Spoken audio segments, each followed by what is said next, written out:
Namaku Siti Komaria atau biasa dipanggil Ria. Umurku 17 tahun. Aku seorang pelajar di Madrasah Aliyah Al-Hidayah. Aku berasal dari Kabupaten Malang.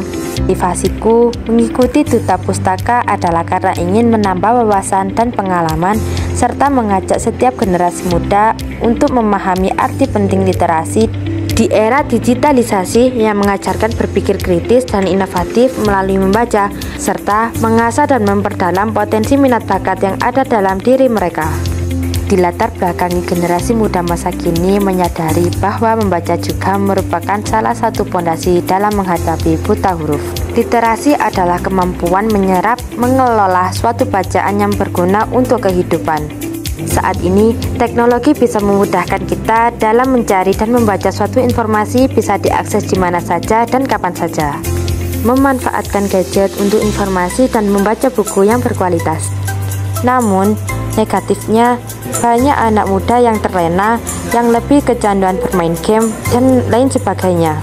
Sebagai seorang pelajar yang ingin menambah wawasan serta pengetahuan dalam bidang literasi, pasti akan mencari luang yang ada untuk membaca. Dan juga aku ingin mengajak generasi muda untuk membangkitkan minat baca, yakni melalui kegiatan sosialisasi tentang pentingnya membaca di lingkungan sekolah, dan membiasakan diri untuk membaca minimal 10 menit per harinya, atau inovasi baru seperti membuat papan naskah, papan mading, dan papan buletin. Oleh karena itu, aku ingin mengajak generasi muda untuk menyadari pentingnya literasi dan meningkatkan minat baca.